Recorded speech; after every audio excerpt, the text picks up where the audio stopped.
Oi, Josi, boa noite. Tá me ouvindo? Boa noite, mestre. Tô sim, desculpa o atraso. Beleza, beleza. Boa noite, então. Tá tudo bem? Alguns minutos passível de perdão judicial. Hoje a gente Tolerância. fala sobre Tolerância, né? extinção de punibilidade e tem o perdão judicial, então fica o perdão. Você tá perdoada pelo atraso de 40 e tantos minutos, é isso? Lógico que não. Ah, não, Você falou 6h30, mestre. foi mais?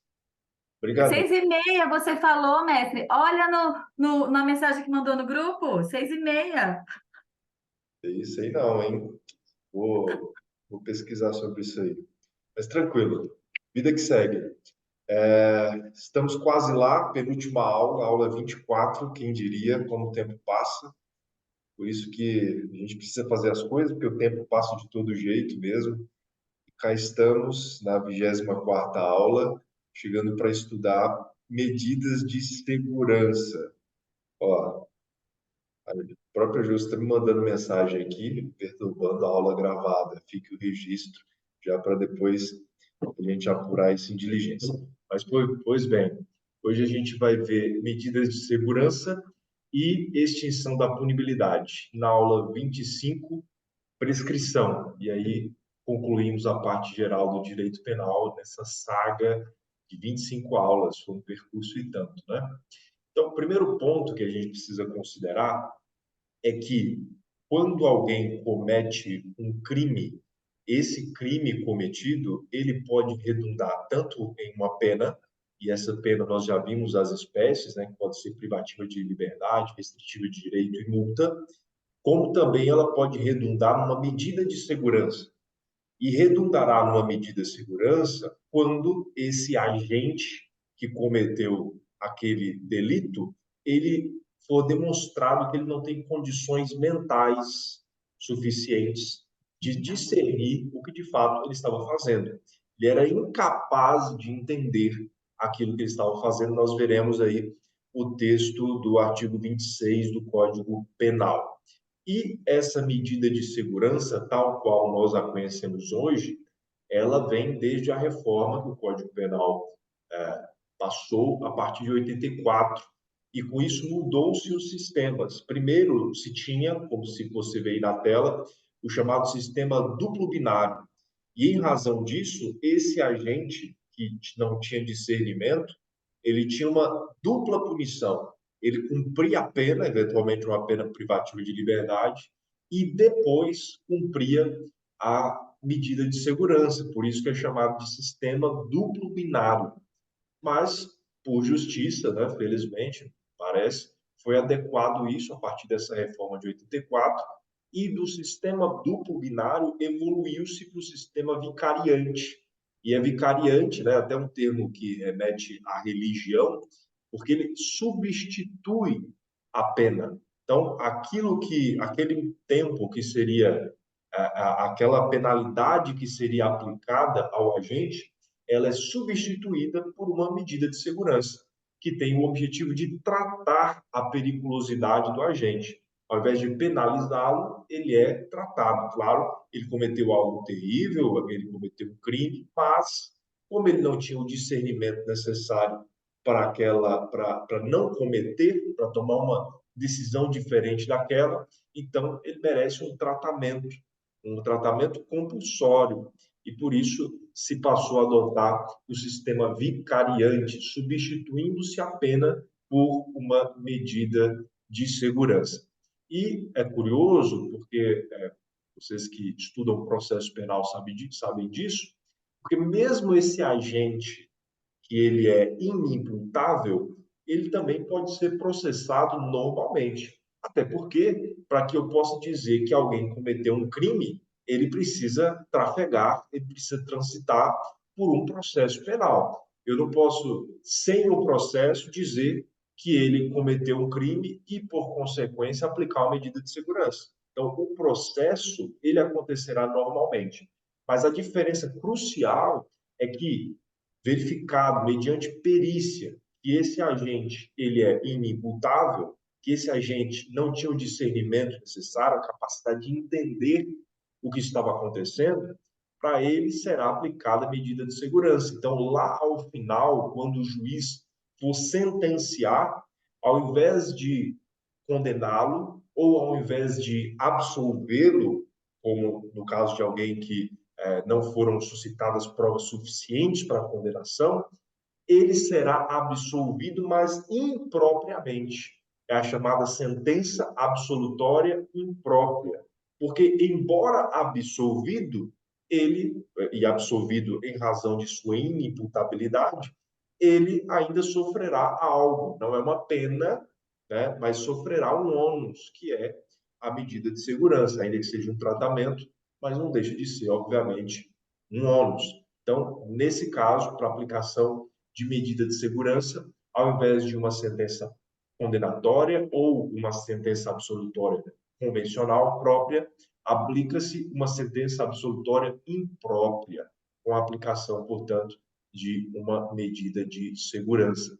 Como diz aí o texto do artigo 26 do Código Penal, é isento de pena. Veja, não é que o agente não cometeu um crime, não é que o agente não merecesse, eventualmente, por ter cometido um crime, um ônus, mas é que ele será isento dessa penalidade porque ele era, à época, inteiramente incapaz de entender. É o texto.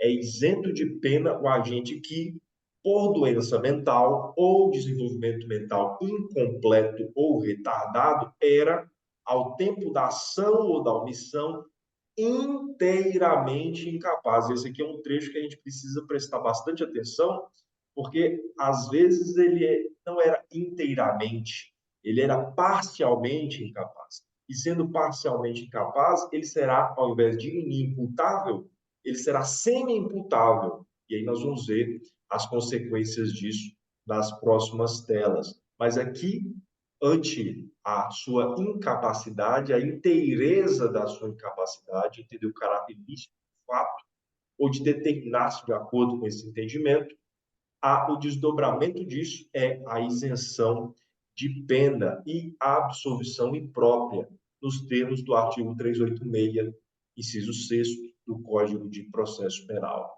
Essas medidas de segurança são duas. Existem duas possibilidades, bem simples. Ou ele vai ficar em tratamento internado no hospital de custódia e de tratamento psiquiátrico, ou ele vai ficar no tratamento ambulatorial, ou seja, ele pode continuar com a sua vida, entre aspas, normal, continuar transitando, continuar exercendo o direito de ir e vir, por isso é um tratamento ambulatorial, de movimento, mas vai ter os dias que ele vai até o hospital, vai receber o tratamento, a orientação necessária. Quando o crime é apenado com detenção, a tendência é que seja aplicada a ele uma sujeição a tratamento ambulatorial. Quando o crime seria apenado com reclusão, então ele incorrerá numa internação hospitalar. Claro que muitos dizem que, a bem da verdade, melhor seria que fosse feito um exame do caso concreto, com o que eu concordo, que às vezes, por mais que o indivíduo tenha praticado um crime que se sujeita à detenção, ele não tem condições de estar na sociedade. Ele precisa, de fato, não apenas de um tratamento ambulatorial, mas de uma internação. Mas os termos da lei são esses, tá? Para detenção, tratamento ambulatorial, para reclusão, internação. Dentre as espécies de medida de segurança, elas podem ser detentivas ou restritivas, que é essa mesma classificação. São detentivas as que sujeitam o agente ao tratamento em ambiente hospitalar, que é a internação. E são restritivas as que sujeitam o agente a tratamento em ambiente extra-hospitalar, em ambiente de forma ambulatorial, um movimento, que é, inclusive, geralmente, os que são apenados com detenção. Então, lendo aqui o artigo 97, a gente percebe essa diferença. Quando é reclusão, vai para tratamento internação. Quando é detenção, então, tratamento ambulatorial. Olha os termos do 97. Se o agente for inimputável, o juiz determinará a sua internação. Se, todavia, o fato previsto como crime for punível com detenção, poderá o juiz submetê-lo a tratamento ambulatorial. Então, se é detenção, tratamento ambulatorial. Se é reclusão, internação. Bem fácil. Primeira questão, não sei se a Josi está por aí para responder ou se ela deve estar se arrumando, porque daqui a pouco ela vai sair, né? Reza a lenda. Eu acho que Meu ela deve estar Deus, fazendo. eu tô aqui. Opa, que bom. Então vamos lá. Então concentra aí, porque é tu mesmo que vai responder. Durante a ação penal em que Guilherme figura como denunciado pela prática do crime de abandono de incapaz, pena detenção de 6 meses a 3 anos, foi instaurado incidente de insanidade mental do acusado, constatando o laudo que Guilherme era, na data dos fatos, e permanecia até aquele momento inteiramente incapaz de entender o caráter ilícito do fato em razão de doença mental. Não foi indicado, porém, qual seria o tratamento adequado para Guilherme. Durante a instrução, os fatos imputados na denúncia são confirmados, assim como a autoria e a materialidade delitiva. Considerando apenas as informações expostas com base nas previsões do Código Penal, no momento das alegações finais, a defesa técnica de Guilherme, sob o ponto de vista técnico, deverá requerer, letra A, absorção imprópria com aplicação de medida de segurança de tratamento ambulatorial, podendo a sentença ser considerada para fins de reincidência no futuro. Letra B, absorção própria, sem aplicação de qualquer sanção, considerando a ausência de culpabilidade. Letra C, absorção imprópria com aplicação de medida de segurança de tratamento ambulatorial, não sendo a sentença considerada posteriormente para fins de reincidência. E letra D, absorção imprópria com aplicação de medida de segurança de internação pelo prazo máximo de 2 anos, não sendo a sentença considerada posteriormente para fins de reincidência. Entendeu aí, Josi? Sim, E aí?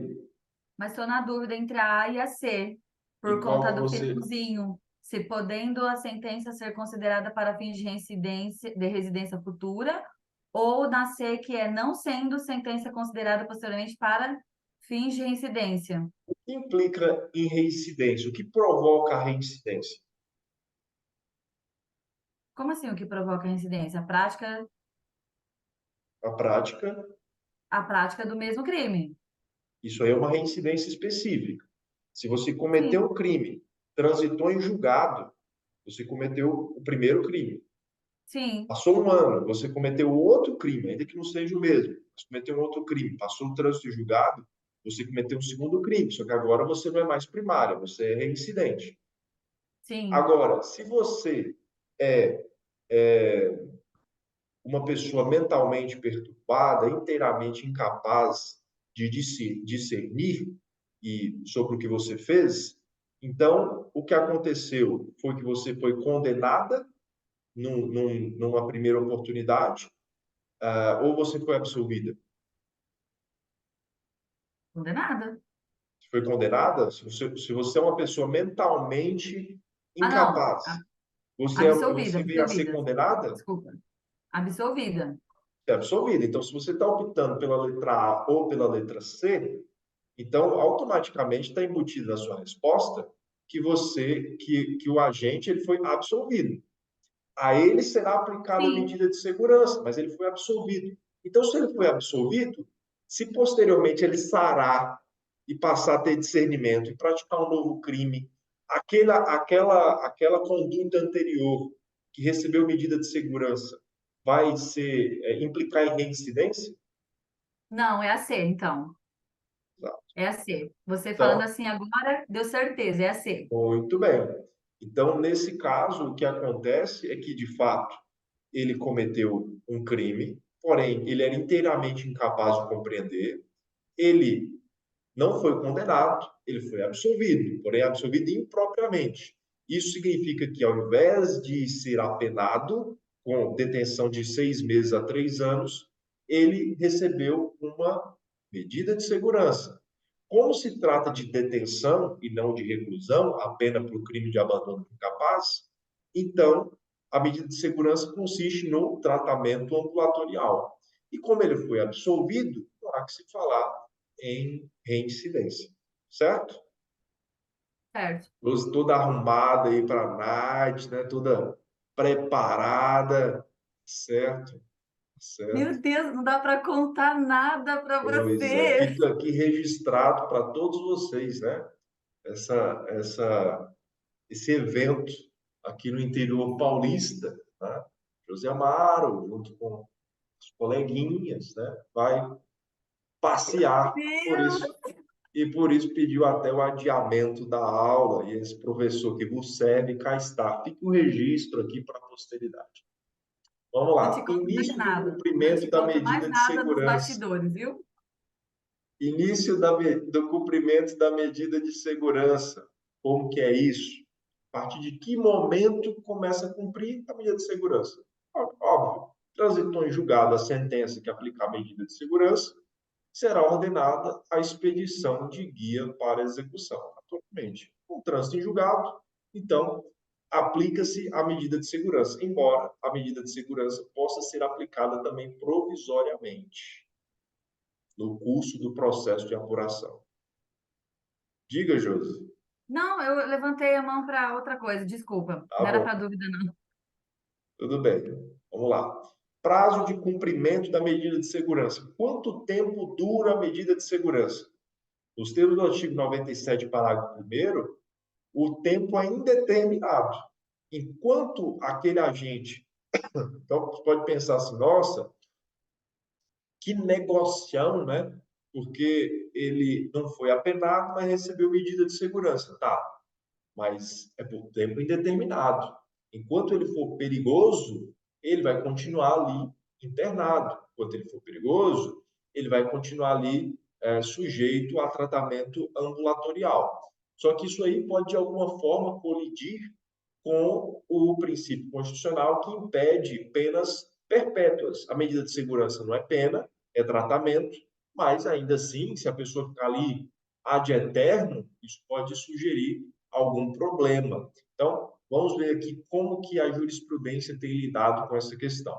Primeiro, o artigo 97, parágrafo 1º diz: a internação ou tratamento ambulatorial será por tempo indeterminado, perdurando enquanto não for averiguada, mediante perícia médica, a cessação de periculosidade. Não cessou a periculosidade, você continua em tratamento, você continua internado, você continua em tratamento ambulatorial. E o prazo mínimo deverá ser de 1 a 3 anos. Então, o que acontece? O juiz foi lá, absolveu impropriamente o inimputável. Muito bem, ele vai aplicar uma medida de segurança de 1 a 3 anos. Se ele aplicar uma medida de segurança de 2 anos, por exemplo, 2 anos e meio, 3 anos, ao final desse período será feito um exame para ver se ele tem condições de voltar para o convívio social. Não tendo condições, ele é mantido. Claro, não é obrigatório que esse exame só aconteça ao final do cumprimento dessa medida de segurança. Ela pode acontecer antes, a pedido da parte. Mas, em regra, é assim que se dá. O prazo mínimo é de 1 ano e pode ir até 3 anos, mas isso pode ir sendo repetido caso, mediante perícia médica, se observe que não se cessou ainda a periculosidade do agente. Artigo 97, parágrafo 2º. A perícia médica realizar-se-á ao termo do prazo mínimo fixado e deverá ser repetida de ano em ano.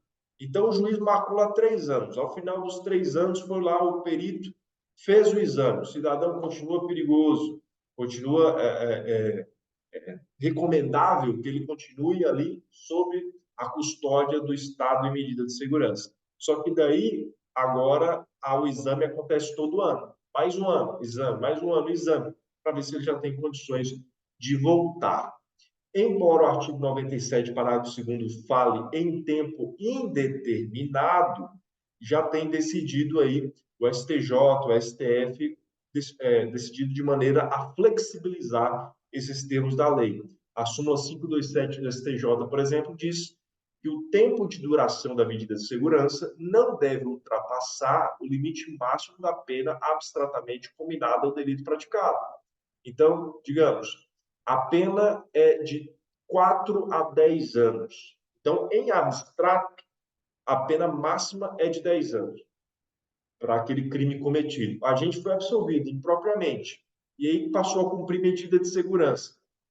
Ficou 2 anos, ficou 3 anos, ficou 4 anos, ficou 5 anos, ficou 8 anos e continuou sendo considerado perigoso. Ainda não cessou a periculosidade. Entende o STJ que, ao cabo de 10 anos, que seria a pena máxima que poderia ser aplicada a ele, então, mesmo essa medida de segurança deve cessar, ainda que ele não esteja completamente recuperado e pronto para o retorno ao convívio social. Na mesma linha, o STF já tem decidido no sentido de que o tempo de duração da medida de segurança não pode exceder o limite máximo, e aqui vale o apontamento, que o artigo 75 do Código Penal nos dizia que a pena máxima era de até 30 anos. A pena máxima no Brasil era até 30 anos. Hoje, a pena máxima é de até 40 anos. Portanto, essa decisão do STF muito possivelmente ela será revista, porque a referência era a pena máxima que era aplicada no Estado, 30 anos. Pena máxima que se diz em regime fechado. Né? Agora, ao invés de 30 anos, são 40 anos. Então, fica aqui essa dupla interpretação. Enquanto o STJ entende que essa medida de segurança tem que durar no máximo a pena máxima aplicada em abstrato naquele delito, o STF entende que pode ir até o máximo da pena possível no Estado, que aqui aplicada em regime fechado, que aqui no Brasil, no caso, hoje é de 40 anos, o que significa que essa decisão do STF tão logo será adequada aos termos do artigo 75 do Código Penal. Desinternação ou liberação condicional. O que significa esses termos? Para a medida de segurança, como a gente viu, tem duas espécies, tem duas possibilidades. Ou ele vai ficar internado, ou ele vai ficar em tratamento ambulatorial. Então, se ele está internado, se ele vai voltar desse estágio de internado para o estágio de tratamento ambulatorial, então ele será desinternado. Se ele está no estágio de tratamento ambulatorial e vai para o convívio normal, ele será liberado. Então, desinternação é a passagem da internação para o tratamento ambulatorial. Então, na internação, a medida de segurança que ele está lá fechadinho no tratamento hospitalar psiquiátrico. Ele está internado. Foi desinternado, então passou para o tratamento ambulatorial, em que ele tem liberdade para ir e vir e se tratar. E, uma vez suprido o tratamento ambulatorial, onde ele não precisa mais atender a essas exigências do tratamento ambulatorial, significa que ele será liberado. E seja num caso, seja no outro, ou seja na desinternação, seja na liberação, essa desinternação ou liberação será condicionada, obviamente. O juiz colocará condições a serem preenchidas para que ele demonstre que tem condições de passar por um estágio mais evoluído do cumprimento dessa medida de segurança. Está internado, vai ser desinternado, passa a estar no tratamento ambulatorial. Está no tratamento ambulatorial, passa para o estágio, para o convívio comum, sem tratamento ambulatorial, então ele será liberado. Mas seja num, seja no outro caso, ele será sujeito a condições. Artigo 97, parágrafo 3º. A desinternação ou a liberação será sempre condicional, devendo ser restabelecida a situação anterior se o agente, antes do decurso de 1 ano, pratica fato indicativo de persistência de sua periculosidade. Então, ele está internado, foi desinternado, passou por tratamento ambulatorial. Mas aí se percebeu que ele não tem condições de estar no tratamento ambulatorial. Não passou 1 ano e ele já deu mostras da sua periculosidade. Então, volta. Da mesma forma, se ele já tivesse sido liberado, mas não passou 1 ano, e ele deu mostras novamente da sua periculosidade, ele também volta. E ele, ao voltar da condição de liberado, ele não precisa passar pelo estágio intermediário de tratamento ambulatorial, ele pode voltar direto para a internação. E aqui, no artigo 132 da LEP, a gente vê essas condições para desinternação e para liberação. No parágrafo 1º, nós vemos condições que são sempre impostas. Então, obter ocupação lícita, comunicar periodicamente ao juiz sua ocupação, não mudar de território da comarca. E no parágrafo 2º, aquelas que são mais customizadas, mais próprias ao caso, que poderão ser impostas, como poderão não ser impostas. Não mudar de residência, recolher-se à habitação em hora fixada, não frequentar determinados lugares. Então, seja para a desinternação, seja para a liberação, o juiz prescreverá condições para o exercício dessa nova etapa, desse novo estágio da medida de segurança cumprida pelo agente inimputável. Né? É possível, como já disse e repito, é possível a reinternação do agente. Ele estava internado, passou a estar desinternado. Aí veio para o tratamento ambulatorial, foi liberado. Nada impede que ele regrida para a condição de internado e seja reinternado. Então, o artigo 97, parágrafo 4, nos lembra que em qualquer fase do tratamento ambulatorial, poderá o juiz determinar a internação do agente se essa providência for necessária para fins curativos. Então, o objetivo na medida de segurança não é penalizar o agente porque ele não tem condições de seguir. Como diz o artigo 26, ele é inteiramente incapaz de compreender, de discernir o que ele fez, de determinar-se de outra maneira. Então, é para tratá-lo, é para cuidar, inclusive, dele mesmo. Porque, às vezes, o cara está tão perturbado que ele pode atentar contra a sua própria vida, além da vida das outras pessoas, a integridade física das outras pessoas, ele pode atentar contra ele mesmo. Então, a reinternação, às vezes, é uma medida humanitária de proteção desse cidadão que está nessas condições. E quem é semi-imputável? Que lá nas possibilidades da culpabilidade tem a inimputabilidade. Então, se ele é inimputável, ele se demonstrar que ele cumpriu, que ele cometeu um crime, ele vai ser sentenciado com absolvição imprópria, que implica em medida de segurança. Mas se ele é semi-imputável, ou seja, ele não é totalmente incapaz de entender, ele é parcialmente incapaz. Então, o processo correrá normalmente, e se o caso, ele será condenado normalmente. Porém, em razão dessa sua condição de semi-imputabilidade, essa pena privativa de liberdade, eventualmente, poderá ser convertida em medida de segurança. Veja o que diz o 98 do Código Penal. Na hipótese do parágrafo único do artigo 26, ou seja, na hipótese do semi-imputável, e necessitando o condenado de especial tratamento curativo, a pena privativa de liberdade pode ser substituída pela internação. Então, ele está lá, preso, junto com os outros presos, normal. Mas aí percebe que o cara está muito perturbado. Ele é semi-imputável, ele tem condições, mas não tem condições, ele está ali a meio caminho. Então, às vezes, inclusive para a proteção dele próprio, é mais adequada a substituição dessa privativa de liberdade por uma internação ou por tratamento ambulatorial pelo prazo mínimo de 1 a 3 anos, que é o prazo para medida de segurança também para os inimputáveis. Então, o inimputável é essa descrição do 26, parágrafo único, está negritado. Ele não é inteiramente capaz.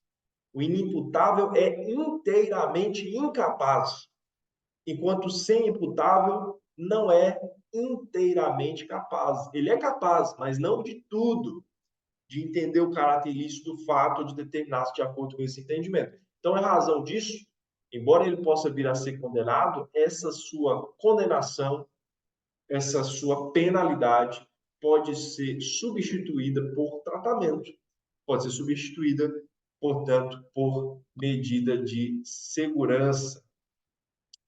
O semi-imputável poderia cumprir pena, tratamento superior à pena aplicada na sentença penal condenatória, ou seja, o semi-imputável, diferente do inimputável, ele foi condenado. E tendo sido condenado, ele recebeu uma pena.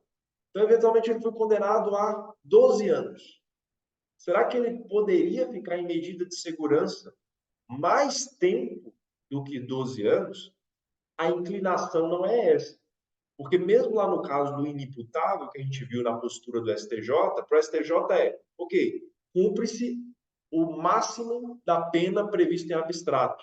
Para o STF, a máxima pena prevista para o Estado.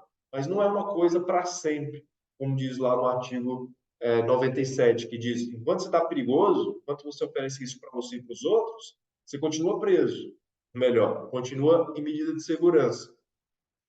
Mas se entende que tem que ter um limite para isso. Tá? Então, se é inimputável para o STJ, o máximo da pena prevista em abstrato. Para o STF, o máximo das penas previstas no Estado como um todo. E isso, por certo, também deve alcançar o semi-imputável. A inclinação é nesse sentido. Extinção da punibilidade e medida de segurança. Extinta a punibilidade, não se impõe medida de segurança, nem subsiste a que tenha sido imposta. Então, o que isso quer dizer? Nós vamos ver extinção da punibilidade na sequência, que é aquele descritivo do artigo 107 do Código Penal.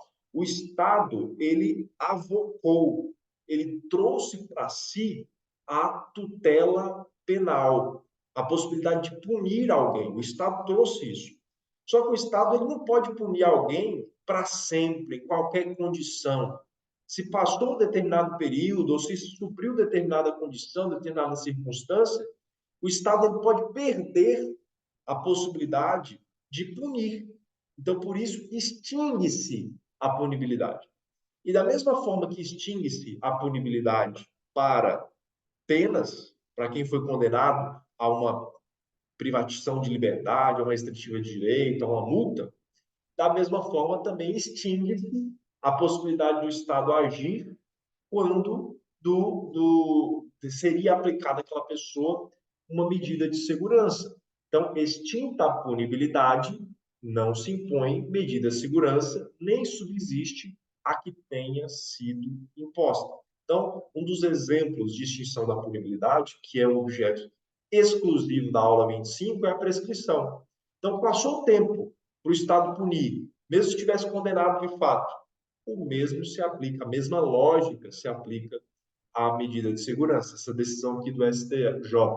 A prescrição, nos casos de sentença absolutória imprópria, é regulada pela pena máxima abstratamente combinada ao delito. Então, seja o crime,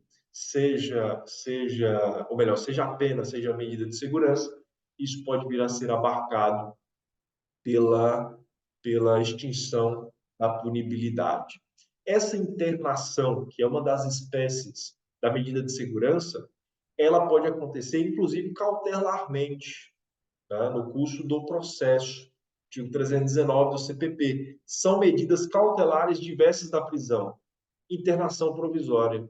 Então, da mesma forma como pode acontecer prisão preventiva, que é uma espécie de prisão provisória, junto com prisão temporária, por exemplo, também pode acontecer internação provisória, porque eu não posso prender, que aquele sujeito já demonstrou por perícia que ele é inimputável, mas eu posso já resguardar tanto ele quanto a sociedade mediante uma internação provisória.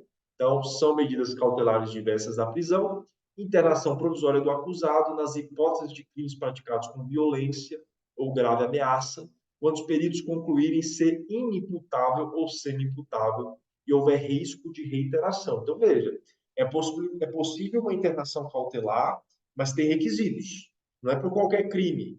Tá? Tem que demonstrar que foi por violência, grave ameaça, tem risco de cometer de novo. Então, eu vou ficar esperando transitar em julgado para fazer alguma coisa? Não. Eu já vou tomar minhas providências e determinar a internação cautelar dessa pessoa. E aqui concluímos medida de segurança, agora a gente avança para a segunda etapa aqui da nossa aula, que é a extinção da punibilidade. Então, já falei e repito, o Estado é o único que pode punir alguém criminalmente. Não existe autotutela. Ah, alguém me fez mal, eu vou lá e vou revidar. Não. Uma coisa, claro, a legítima defesa, aquela coisa ali do momento, mas outra coisa é eu planejar para revidar, planejar para dar àquela pessoa o que eu considero que é a penalidade cabível. Não existe autotutela, não é para existir autotutela no Estado. O Estado trouxe isso para si. Só que o Estado também não pode ficar dormindo, o Estado não pode fazer isso em qualquer circunstância, o Estado não pode fazer isso a qualquer tempo. Se ele não fizer nas circunstâncias, nas condições, no tempo que lhe cabe, essa pena, essa punição que ele poderia imputar a alguém, se perde. E aí extingue-se a punibilidade. Artigo 61 do CPP. Em qualquer fase do processo, o juiz, se reconhecer extinta a punibilidade, deverá declarar de ofício, espontaneamente. Então, não precisa nem as partes dizerem, olha, juiz, prescreveu. Não. Se ele percebeu que prescreveu, ele pode determinar essa prescrição mesmo de ofício, mesmo espontaneamente. E aí temos as espécies de causas extintivas da punibilidade.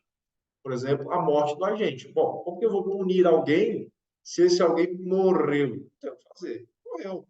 Tenho que fazer. Agora, um ponto interessante aqui é o seguinte: para que eu, juiz, possa determinar a extinção da punibilidade de alguém que morreu, alguém precisa me apresentar a certidão de óbito. A certidão de óbito ele tem que ser apresentada no processo. E aí a gente incorre no outro problema, tá? Mas se essa certidão de óbito for falsa e o processo transitar em julgado, o que acontece? Duas posições. Uma primeira posição que me parece absurda e estranhíssima, mas muita gente defende, é a doutrina majoritária, é a seguinte: você colocou uma certidão de óbito, ninguém averigou, passou batido, transitou em julgado, ou melhor, extinguiu-se a punibilidade, engoliram, e aí depois descobriram, oh, estou vivo. E, peraí, você está vivo. E a certidão de óbito que você colocou lá era falsa. É. Então agora, essa é a primeira posição. Você vai responder pela falsidade da certidão de óbito. E o crime pelo qual mesmo você estava respondendo extinguiu a punibilidade. Não tem como revisar, porque afinal de contas eu não posso fazer uma revisão em prol da sociedade. Essa é a primeira posição e é a doutrina majoritária. A segunda posição, que me parece mais obviamente adequada, que felizmente é a posição do STF e do STJ, é a seguinte: beleza, você conseguiu a extinção da punibilidade, mas você conseguiu com uma certidão de óbito falsa. Então, não se fez coisa julgada legítima, porque a premissa era falsa, o documento utilizado era falso. Então, você vai dar de espertão. Consegui, extinguiu a punibilidade, razão de certidão de óbito. Agora, se você vai responder pela falsidade da certidão de óbito, não. Pode ficar muitíssimo barato para você. Então, a posição tanto do STF quanto do STJ é nesse sentido, ou seja, ele será processado normalmente e punido pelo crime original e não vai ficar isento disso. Outra causa extintiva da punibilidade é a anistia, que pode acontecer em geral, está mais relacionada à prática de crimes políticos, mas pode acontecer mesmo com crimes comuns. Então, digamos, teve aquela galera que foi lá e destruiu os prédios em Brasília, no fatídico 8 de janeiro. Aí passa um tempo, eventualmente entra no poder aí um cara que fosse mais alinhado com o que aconteceu naquela oportunidade, e aí vai mexendo os pauzinhos para que todo mundo, toda aquela galera ali, seja anistiada, né? Ou seja, extinta a punibilidade. Vocês não respondem mais por isso. Esse crime que era crime não é mais crime. Isso pode acontecer e pode abarcar crimes políticos e crimes comuns. Então, se vier a anistia, que é da competência da União, tá? Então, é importante guardar essa premissa.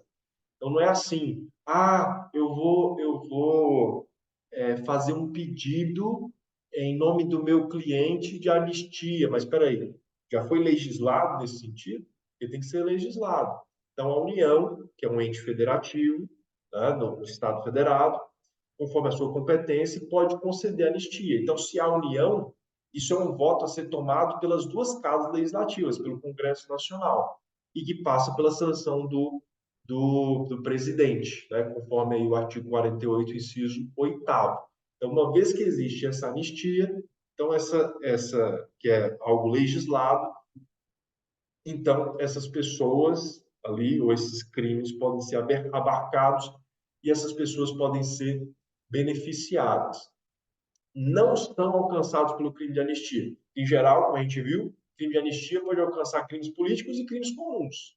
Pode alcançar crimes em geral, mas nem todo crime. Não alcança crimes hediondos, a prática de tortura, o tráfico de ilícito de entorpecentes e de drogas, o terrorismo. Então, tudo isso é insuscetível, não pode contar com anistia.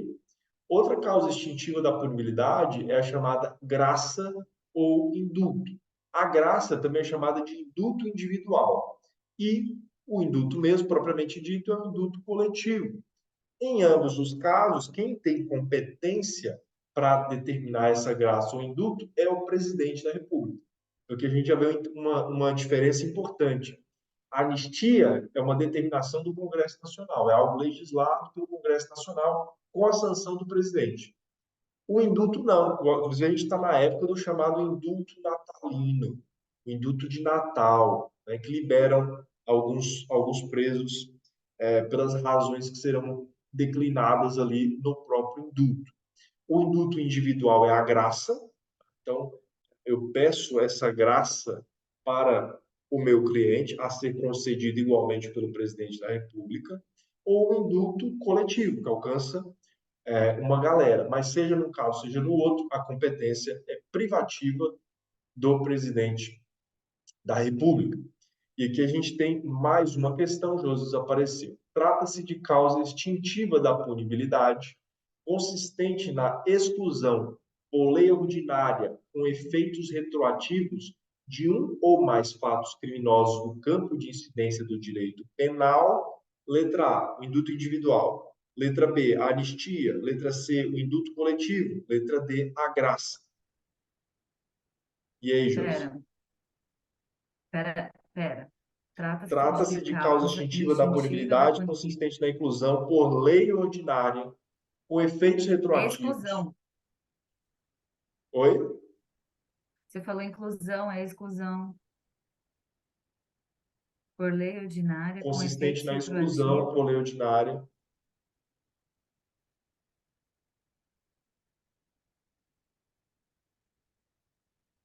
Ai, meu Deus. E aí? Ó, Fatos o criminosos no indulto, campo o da incidência indulto, geral. indulto individual e graça são a mesma coisa. Então, letra A e letra D são a mesma coisa. Se são a mesma coisa, então não pode E ser não B é. nem pode ser A. Não é, Então, é as anistia. duas só podem estar É anistia. erradas. O indulto, Sim, é anistia. pois é. E por que é anistia? Porque não é indulto coletivo. E também não é a A e a D. Tá, mas baseado no enunciado. Por que é anistia? Eu fui por eliminação, na verdade. Mas eliminou com base no quê?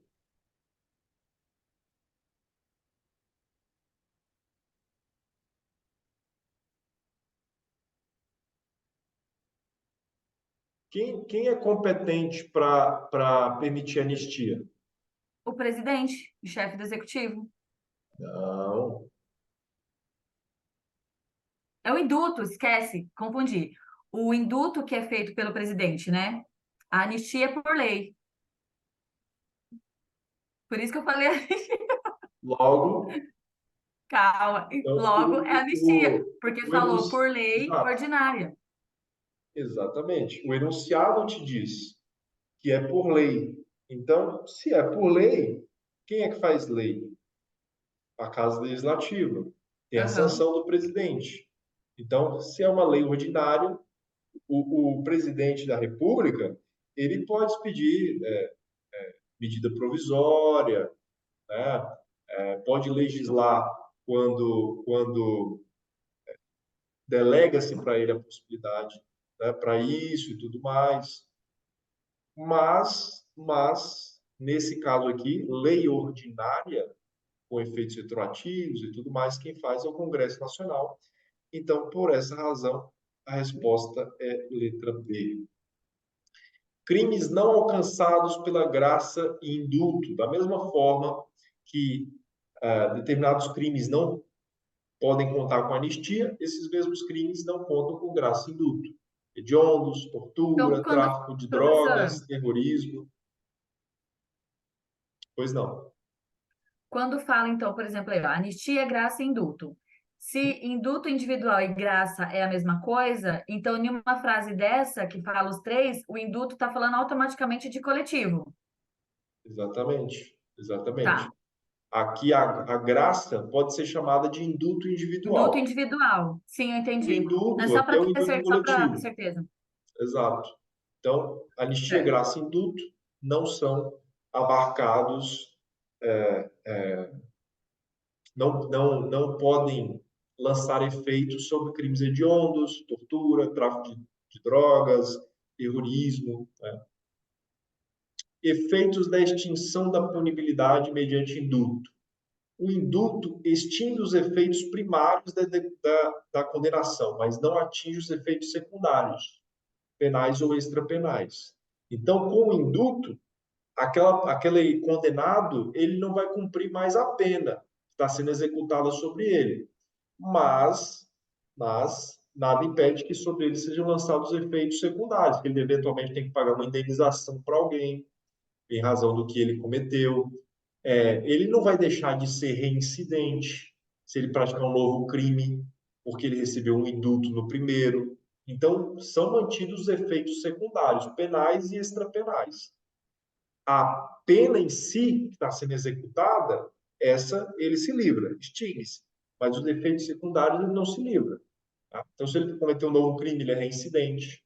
Se o crime que ele cometeu provocou um dano a alguém, nada impede que esse alguém peça indenização.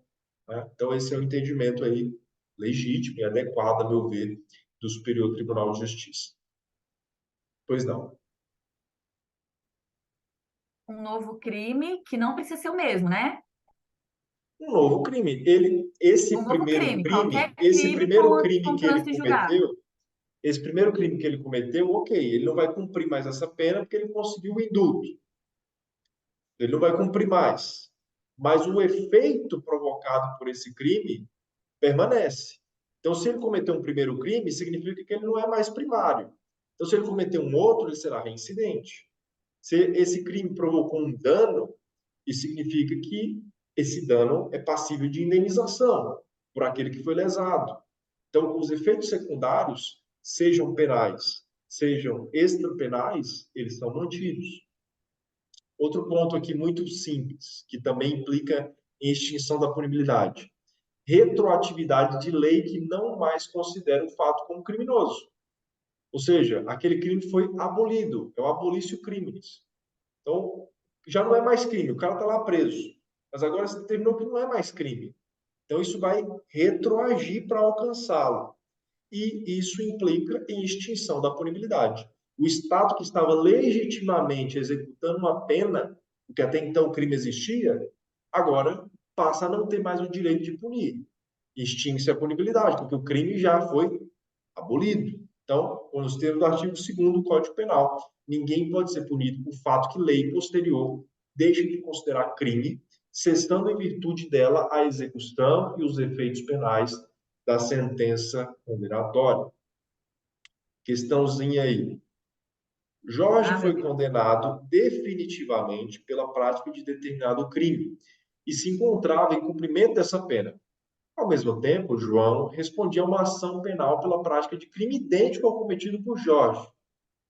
Então, Jorge e João cometeram o mesmo crime. Um já foi condenado e está cumprindo a pena, e o outro está sendo processado. Mas ambos cometeram o mesmo crime. Durante o cumprimento da pena por Jorge e da submissão ao processo por João, foi publicada e entrou em vigência uma lei que deixou de considerar as condutas dos dois como criminosas. Ou seja, aboliu o crime. Então, a partir de hoje, traficar maconha não é mais crime. E esse era o crime pelo qual eles respondiam. Tá? Então, o porte para consumo não é mais crime. Tá. Ao tomarem conhecimento da vigência da lei nova, João e Jorge o procuram um advogado para adoção das medidas cabíveis, com base nas informações narradas, bem fácil. Você vê que é uma questão relativamente longa, mas fácil. Com base nas informações narradas, como advogado de João e de Jorge, você deverá esclarecer que, letra A, não poderá buscar a extinção da punibilidade de Jorge em razão de a sentença condenatória já ter transitado em julgado, mas poderá buscar a de João, que continuará sendo considerado primário e de bons antecedentes. B. Poderá buscar a extinção da punibilidade dos dois, fazendo cessar todos os efeitos civis e penais da condenação de Jorge, inclusive não podendo ser considerada para fins de reincidência os maus antecedentes. Letra C. Poderá buscar a extinção da punibilidade dos dois, fazendo cessar todos os efeitos penais da condenação de Jorge, mas não os extrapenais. Letra D. Não poderá buscar a extinção da punibilidade dos dois, tendo em vista que os fatos foram praticados anteriormente à edição da lei.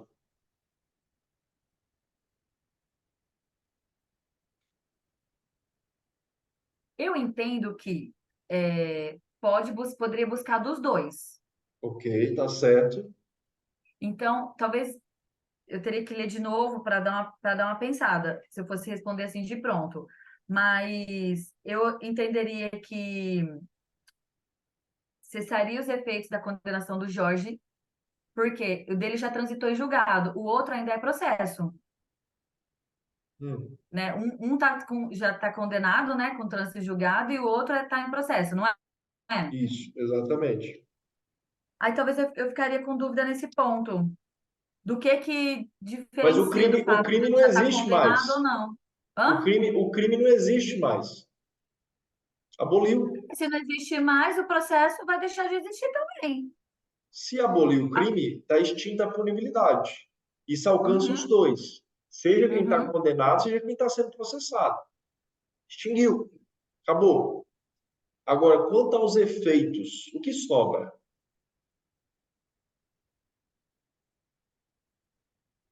Os efeitos são penais e extrapenais. Então, se Os extinguir os efeitos efeitos. penais também sobram. Então, eu cometi um crime que em 2022 era crime. Mas em 2023 se chegou à conclusão de que aquilo que eu fiz não é crime. Então se eu cometer um novo crime, eu vou ser reincidente com um crime que nem existe mais? Nossa, não sei. Não.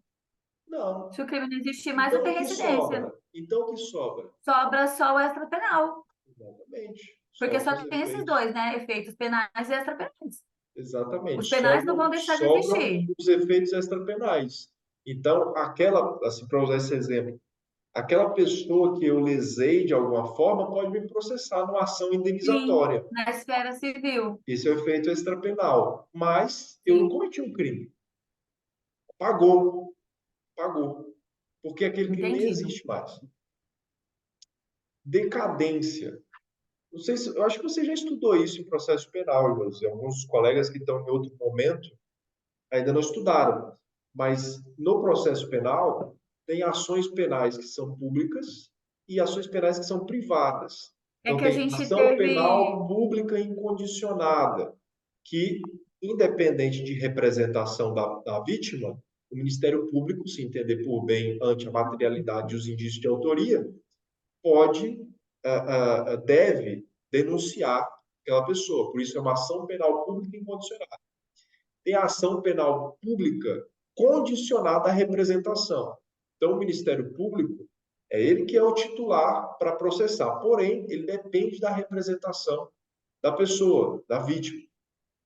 E tem as ações que não são públicas, são ações privadas, certo? Então, a parte lesada, a própria parte lesada, é quem tem que decidir se vai ajuizar uma ação ou não. Claro, vai procurar um advogado que ajuize essa ação. Quando o Ministério Público oferece essa ação penal, essa peça se chama denúncia, é o oferecimento de uma denúncia. Quando se trata da parte, então é uma queixa-crime. Então, muita gente, né, na sociedade, tecnicamente, não tem problema nenhum, porque eles são leigos, costumam dizer, eu vou lá na delegacia dar uma queixa. E isso, tecnicamente, é uma expressão errada. Porque, primeiro, que o que você vai fazer na delegacia é registrar um boletim de ocorrência. E quem dá a queixa, ou seja, quem ajuiza essa queixa-crime, na verdade é o advogado que você contratou para ajuizar, para oferecer essa queixa-crime. Tá? Então, você que é profissional do direito, não diga esse negócio de vou na delegacia dar uma queixa, porque isso aí demonstra uma tecnia que não lhe será favorável. Então, você vai registrar um boletim de ocorrência, oferecer a queixa-crime se contratado pela parte. Josi, que já gostou muito de falar isso, da queixa, já foi muitas vezes na delegacia da queixa, se identificou com a expressão. Nunca mais diga isso, Josi, agora você é um profissional do direito. Muito bem. Nas ações que são privadas, essas ações, elas se sujeitam à decadência, seja na ação privada que redunda em queixa, seja na ação pública que é condicionada à representação, porque o Ministério Público também não vai ficar lá esperando ele a vida toda. Então, o artigo 103 do Código Penal diz: salvo disposição expressa em contrário, o ofendido decai do direito de queixa ou de representação. Veja, tem ação penal pública condicionada à representação. Então, quem vai ser o titular dessa ação é o Ministério Público. Mas ele precisa que a vítima vá lá representar, ou alguém que fale em nome da vítima, se a vítima não tiver idade para isso. Então, salvo disposição expressa em contrário, o ofendido decai do direito de queixa ou de representação se não o exerce dentro do prazo de 6 meses, contado do dia em que veio a saber quem é o autor do crime, ou, no caso do parágrafo 3º do artigo 100 do Código, do dia em que se esgota o prazo para oferecimento da denúncia. Então, passou o tempo e não foi oferecida a queixa-crime, não ocorreu a representação, então extingue-se a punibilidade, com base no artigo 107, inciso 4º, portanto, por decadência. Outra possibilidade de causa extintiva da punibilidade é a perempção. O que é a perempção? A perempção é um relaxo. É a parte que entrou ali, que a ação é necessariamente privada, contratou o advogado e tal, mas deixou lá o processo, a própria sorte, sem dar o encaminhamento necessário àquele processo. Nesse caso, essa parte pode vir a incorrer em perempção, porque ela não adotou as providências necessárias. Então, o Estado não vai ficar lá com esse imbróglio para sempre. Eu entrei com a ação, mas depois larguei mão, deixei aquilo para lá. Não pode. Se passar um tempo, se você sem tomar as providências, então pode extinguir a punibilidade por perempção. Nos casos em que somente se procede mediante queixa, portanto, uma ação privada, considerar-se-á perempta a ação penal quando, iniciada esta, o querelante, e quem entra com a queixa é querelante, a outra parte é o querelado. O querelante deixa de promover o andamento do processo durante 30 dias. Faleceu o querelante ou sobreveio sua incapacidade. Não compareceu em juízo para prosseguir no processo dentro de 60 dias. As pessoas que caberiam representar essa pessoa que faleceu ou que está na incapacidade deixou de comparecer sem motivo justificado a qualquer ato do processo que deve estar presente. E deve estar presente ele, querelante. Se o advogado puder aparecer lá sem o querelante, não vai dar a perempção. Mas se depender do querelante, ele não foi, dá perempção. Ele pode extinguir a punibilidade. Quando, sendo o querelante pessoa jurídica, essa se extinguisse e deixar sucessor. Então, a pessoa jurídica acabou, faliu, era querelante, mas aí não foi mais lá correr atrás disso, faliu, não deixou sucessor. Também incorre em perempção. Então, para não ficar difícil, perempção é uma palavra diferente, então precisa assim um relaxo. Não tomou as providências que deveriam ser tomadas dentro do processo, embora seja uma ação privada. Então, isso pode redundar em extinção da punibilidade. Extingue-se a punibilidade do agente. Letra A decadência nos crimes de ação privada e pública incondicionada. Letra B, a renúncia nos crimes de ação penal privada subsidiária da pública. Letra C, a perempção nos crimes de ação penal privada. Letra D, o perdão nos crimes de ação penal pública condicionada à representação.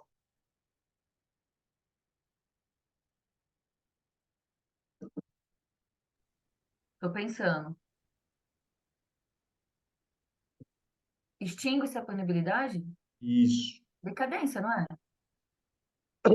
A punibilidade pode se extinguir pela decadência, pela renúncia, pela perempção, pelo perdão. Agora, tem uma dessas aí que está certa e as outras estão erradas.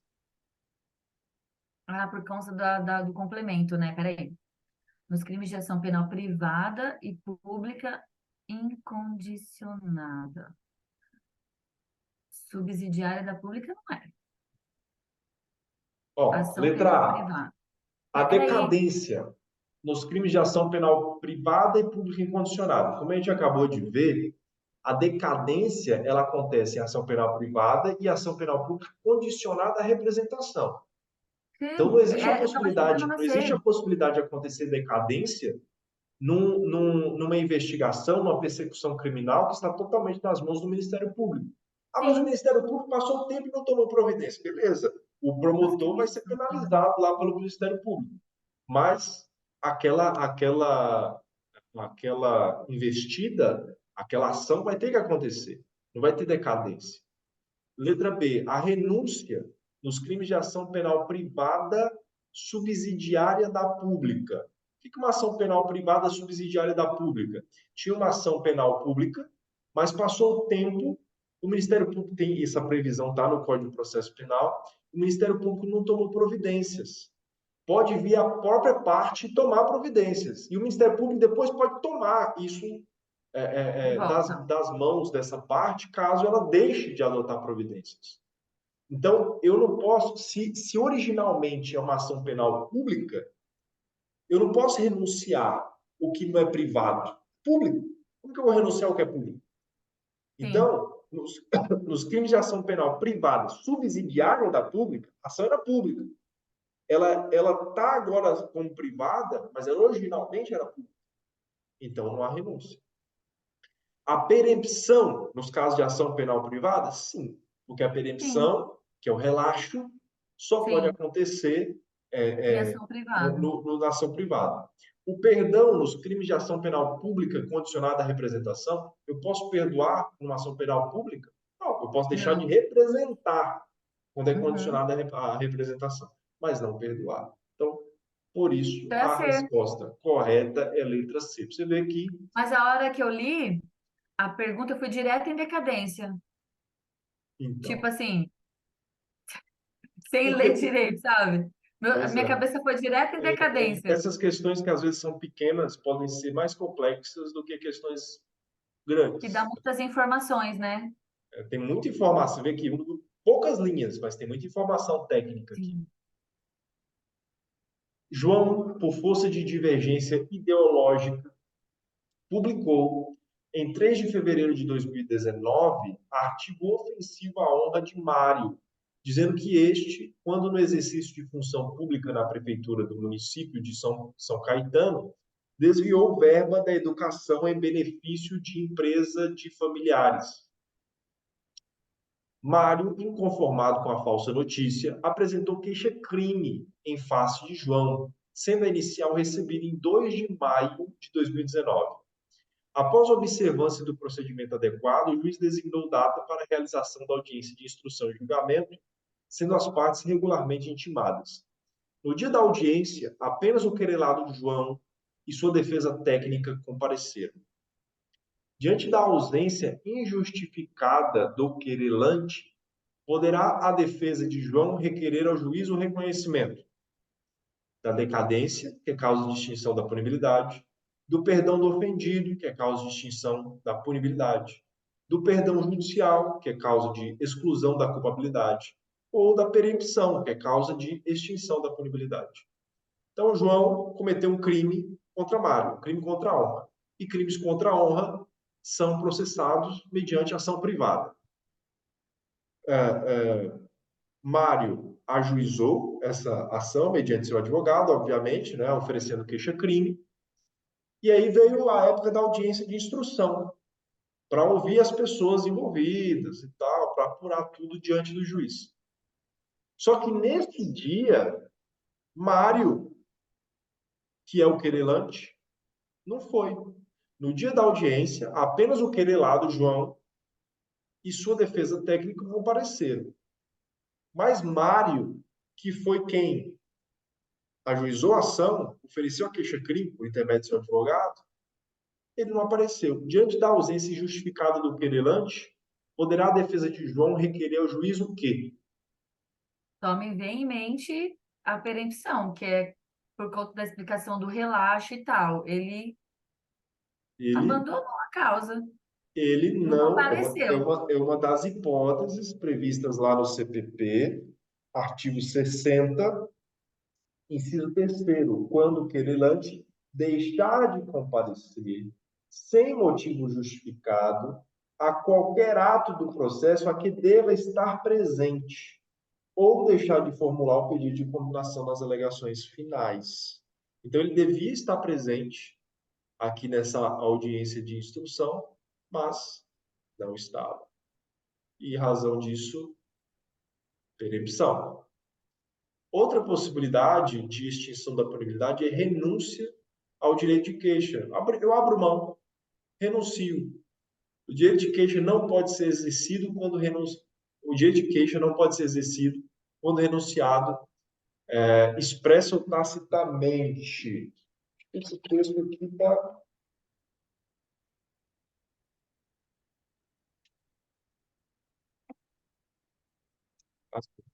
O direito de queixa não pode ser exercido quando renunciado expresso ou tacitamente. Então, se é direito de queixa, é uma ação privada. Se eu renunciei, então não posso mais exercer. E essa minha renúncia, ela pode ser expressa, posso registrar isso, colocar lá no processo, colocar no papel, ou pode ser tácita, né? Então, assim, eu vou oferecer essa queixa contra a Josi, que cometeu um crime contra a minha honra. Só que aí nasceu meu filho e eu chamei a Josi para ser madrinha. Chamei, Josi foi lá, tal, foi madrinha da criança, né? Benzeu o menino todo. Então, com essa minha ação, eu posso dizer que tacitamente eu estou renunciando. Perdoou. Eu estou renunciando o meu direito de processar a Josi. Então, Josi, você falou um monte de besteira a meu respeito, mas eu estou abrindo mão. Tanto é que, poxa vida, vem para cá, abençoa o menino aqui, abraça a criança. Então, isso aí pode-se dizer, uma hipótese de uma renúncia tácita ou, eventualmente, de um perdão tácito. Mas aí, mestre, eu tenho que ser, não sei se a palavra certa é público, mas todos os envolvidos têm que ter ciência que eu já sabia do acontecido quando eu chamei, que você já sabia do acontecido quando me chamou para ser Sim, madrinha. claro, obviamente, Tem que ter, obviamente. porque para eu não alegar depois que, é para você não alegar depois que não sabia quando, né? Tipo, foi Sim, com depois do certeza. fato, Sim, com certeza. mas você não sabia, não vai poder alegar isso, né? Se você não sabia, então você achava que né? Eu achava que estava na amizade ainda, mas na verdade você já tinha me atacado. Aí depois eu vinha saber. Então são coisas diferentes. O direito de queixa não pode ser exercido quando renunciado expresso tacitamente. A renúncia expressa constará de declaração assinada pelo ofendido, por seu representante legal ou procurador com poderes especiais. Olha esse detalhe aqui do CPP. Procurador com poderes especiais. Então, lá na procuração, que eu outorgo a alguém para renunciar ao direito de queixa, essa procuração tem que estar com poderes especiais, ou seja, eu tenho que dizer lá, ó, estou outorgando procuração para renunciar direito de queixa de determinado fato, fato X. Porque uma coisa é eu outorgar uma procuração ampla, ad judice, para alguém. Outra coisa é eu outorgar o direito para essa pessoa renunciar a um direito de queixa para mim, é uma coisa específica. E tem que ter poderes específicos previstos nessa procuração para que isso aconteça. Artigo 49. A renúncia ao exercício do direito de queixa em relação a um dos autores do crime, a todos se estenderá. Então, foram duas pessoas que praticaram o crime contra a minha honra, e o mesmo crime, né? Aí eu renuncio para uma e não renuncio para outra? A renúncia ao exercício do direito de queixa em relação a um dos autores, a todos se estenderá. Onde passa um, passa dois. Se você renunciou para um, essa renúncia também tem que alcançar o outro.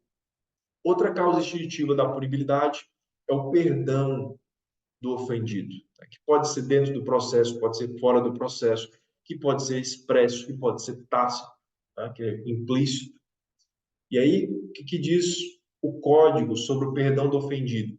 Aplicar-se ao perdão extraprocessual expresso no disposto no artigo 50. A renúncia expressa constará de declaração assinada pelo ofendido, por seu representante legal ou por procurador com poderes especiais, da mesma forma.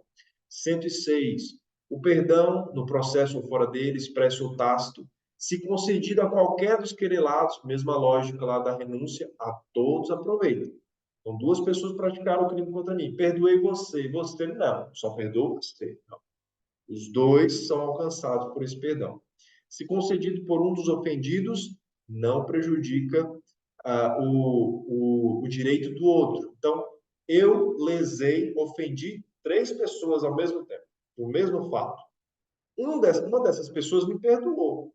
Não quer dizer que porque essa uma pessoa me perdoou, que as outras duas me perdoaram. Não, as outras duas continuam com o seu direito. Se concedido por um dos ofendidos, não prejudica o direito dos outros. Terceiro, se o querelado recusa, não produz efeito. Então, Josi me ofendeu. E aí eu digo, olha, Josi, eu te perdoo. Te perdoo, Josi, vai em paz. Aí Josi diz, não, não, não, não, eu não aceito seu perdão. Porque eu vou provar em juízo que eu não fiz o que você está dizendo que eu fiz. Eu não aceito seu perdão. Pode Josi fazer isso? Pode. Inciso terceiro, se o querelado, o ofensor, recusa o perdão, não produz efeito. Porque eu posso estar dizendo que perdoo só para pagar de bom. Te perdoo, te perdoo. De repente eu percebi que eu não vou demonstrar que aquele fato de fato aconteceu, que aquilo de fato aconteceu. Então eu digo, não, eu estou te perdoando. Só que na verdade é porque não aconteceu. E aí o querelado pode dizer, não, não, eu não abro mão, vamos até o fim agora. Só que tem um lance. Por mais que eu dei o perdão e a outra parte não admitiu o perdão, se eu quiser dar fim à ação, eu posso dar fim. Como? Se eu ficar 30 dias sem me manifestar no processo, isso vai implicar no quê? Vai implicar no quê? Josi, tá me ouvindo? Terra. Enfim, Josi, em algum momento vai voltar para a Terra, vai implicar em perempção. Então, por mais ofereci o perdão, a pessoa não aceitou o perdão, o processo continuaria, porque a pessoa não aceitou. Mas aí eu largo o processo. Passados 30 dias, dá perempção, porque eu larguei o processo. Então, redundaria em extinção da punibilidade da mesma forma. Parágrafo 2º. Não é admissível o perdão depois que passa em julgado a sentença condenatória. Então, beleza? Você pode perdoar, só que isso vai até a sentença. Porque depois que o juiz sentenciou, a coisa ficou super séria.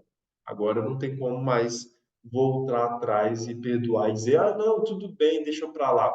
Você moveu o Poder Judiciário, toda a máquina do Poder Judiciário, todo mundo trabalhou, o juiz sentenciou, e agora você vai dizer que perdoa? Você pode até perdoar, mas a sentença vai ser cumprida. Outra causa extintiva, estão acabando.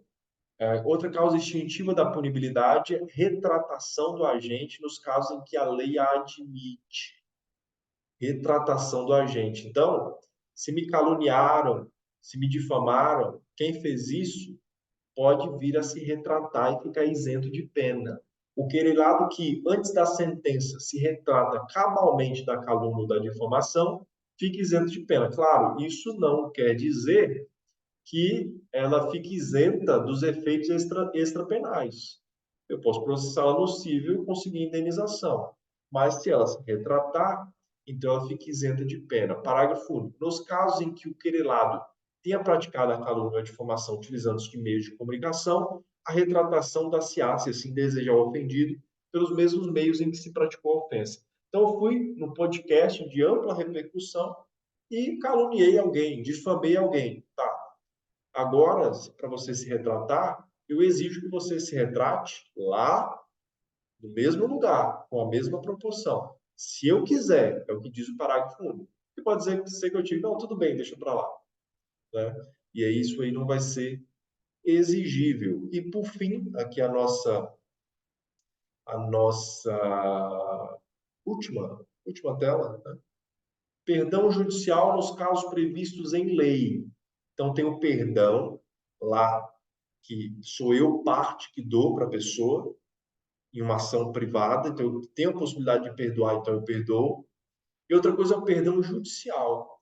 Esse perdão judicial, geralmente, ele é dado quando se percebe que a implicação para a vida daquela pessoa que cometeu o crime, por si só, já é a penalidade.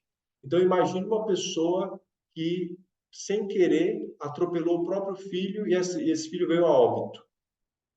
Aí, além de tudo, beleza, você vai responder por um homicídio culposo do filho que você matou sem querer. Será que a morte do seu filho já não é penalidade suficiente para a sua vida?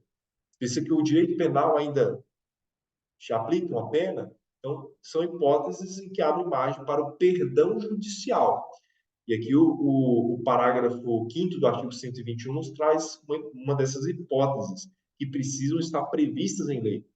Na hipótese de homicídio culposo, o juiz poderá deixar de aplicar a pena se as consequências da infração atingirem o próprio agente de forma tão grave que a sanção penal se torne desnecessária. Quer dizer, seu filho morreu, tem dor maior do que essa, tem pena maior do que essa, você carregar para sempre a saber que você, sem querer que seja, mas matou seu filho. Então, a pena, a sanção é algo desnecessário. E, da mesma forma, esse perdão judicial implica em extinção da punibilidade. E trata-se de direito penal público subjetivo, ou seja, se tiver as condições para a concessão desse perdão judicial, não é o juiz que vai dizer, para você eu dou perdão, para você não. Não. Conseguimos demonstrar aqui as condições, então passa a ser um direito daquela pessoa que está sendo processada, um direito público subjetivo.